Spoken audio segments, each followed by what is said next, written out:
Good morning. Welcome to another coffee chat. I'm Jennifer. I am a licensed clinician in Kansas, Colorado, and Montana. I specialize in OCD and other anxiety-related disorders.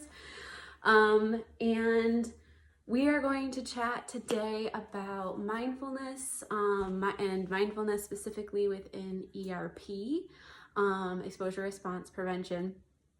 So we're going to chat about that today, and I think it's a perfect topic.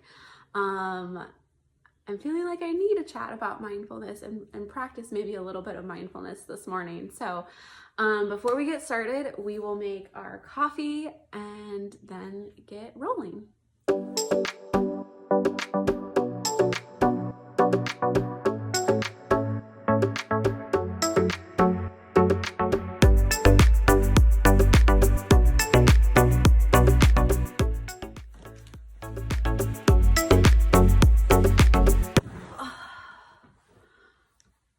Okay.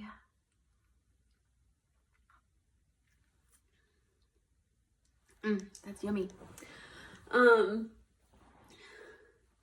Yeah, I've been drinking lately like vanilla protein iced coffees, and they're so yummy. And so in the beginning of the video, that's what she saw me dump like a ton of like milk basically into before I poured a little bit of coffee. And so like it's a vanilla protein drink. And so I have a vanilla protein iced coffee this morning. So with a bit of caramel. So yummy. Okay.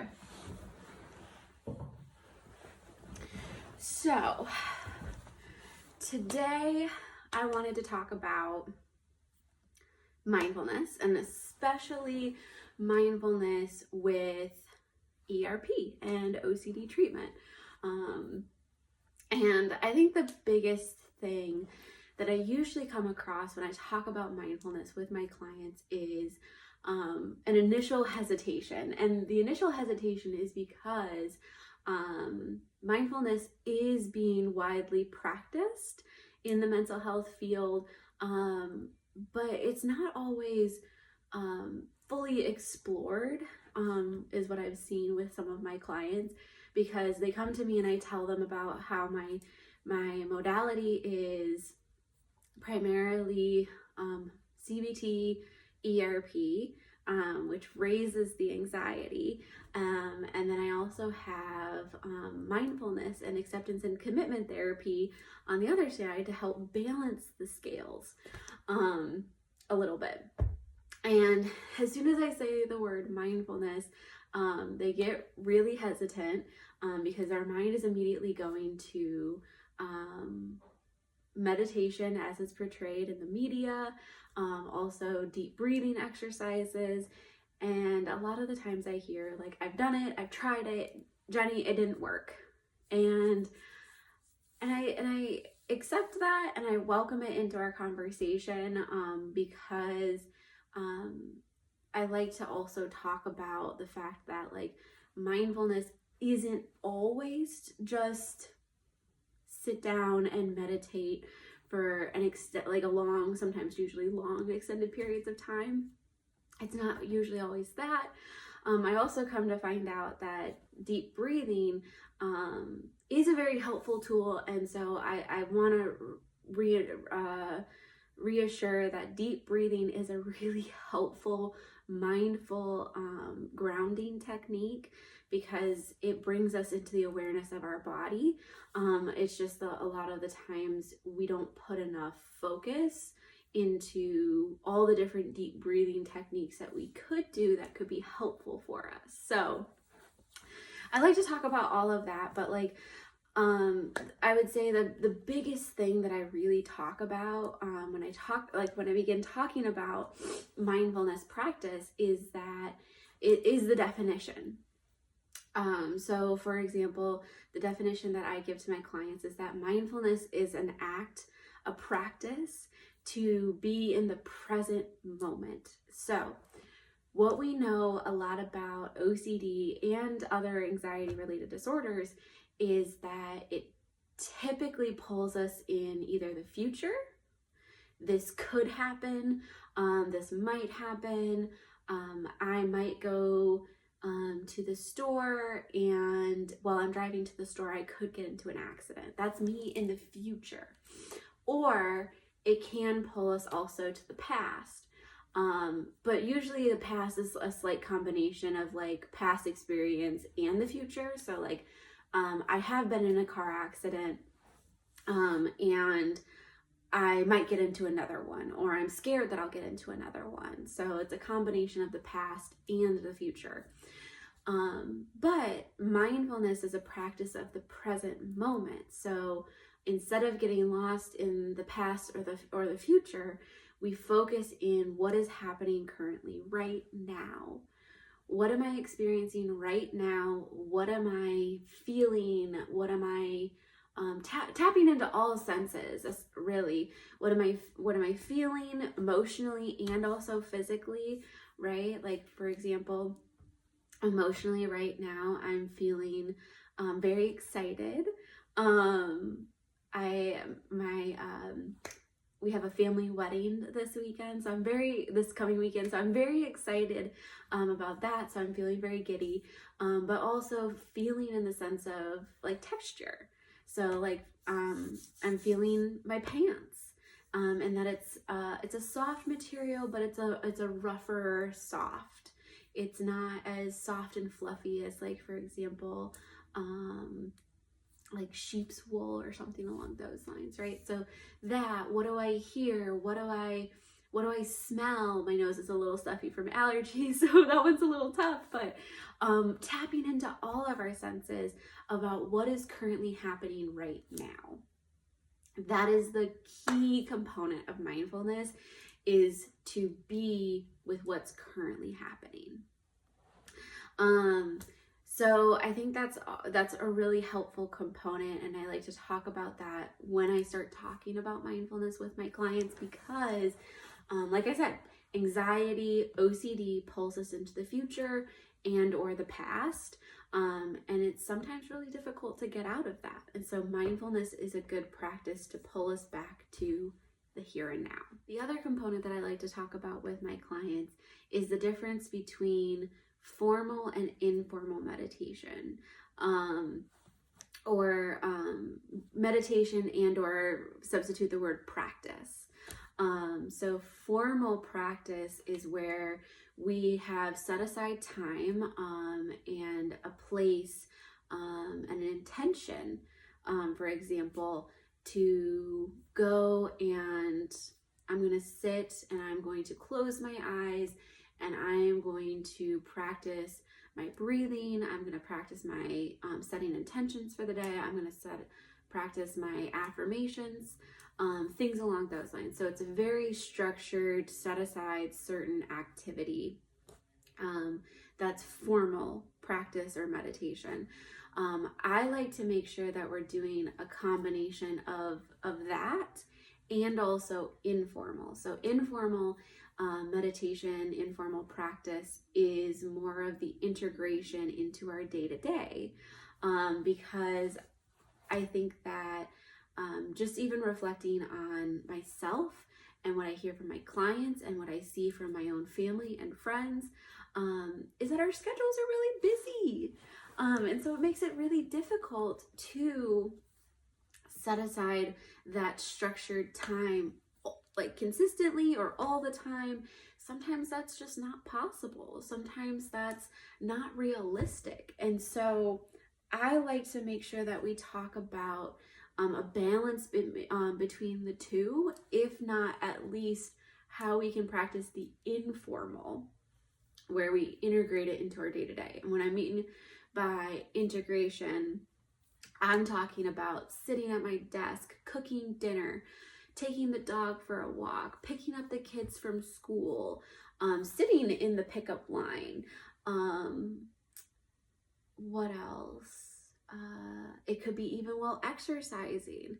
Those are what we're talking about by integration, is that it's fitting into into your schedule in a combination with what you're currently doing. So, and like I said, going back to our definition, mindfulness is all about the practice of the here and now, being aware, being present in what's currently happening. And so I think that the informal practice really blends well with the definition, because it's all about what are we doing right now and my awareness and recognition around it. So I like to do a combination of both. And like one of the first techniques that I like to practice, because mindfulness isn't about also labeling things as good or bad. I think that as a community, we get really kind of stuck in that mindset that things are good. This experience is good. This experience is bad. I had the worst day.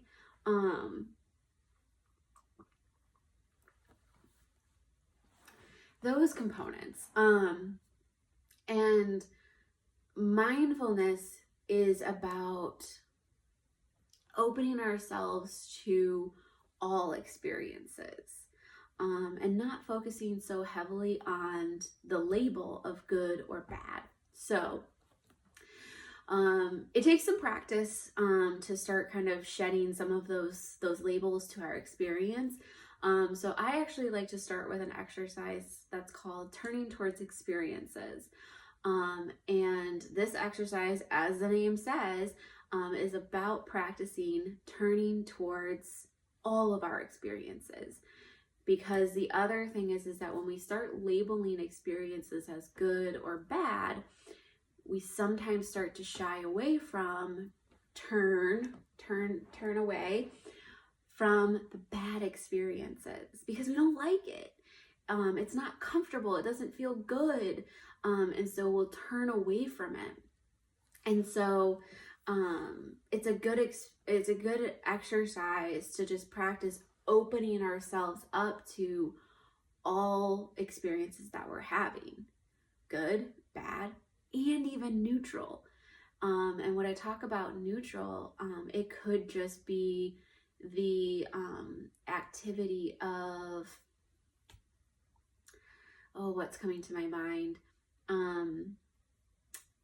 For some reason, the experience that's coming to my mind that's neutral is sharpening my eyeliner pencil this morning. I didn't feel like it was a good or not so good experience. It just kind of was an experience. So like that's an example of a neutral experience.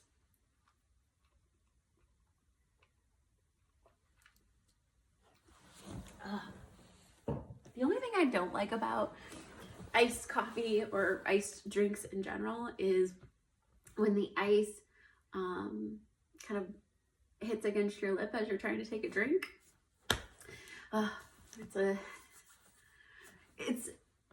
It's a bad experience. Perfect time for an example. Here we go. Oh my goodness. So it's something that I don't like, but I'm opening myself up to that experience because I want to have iced coffee, or because I want my drink to be cold. So turning away from that experience would be that maybe I don't use ice, or I dump the ice out. That could be an example of me turning away from that experience. So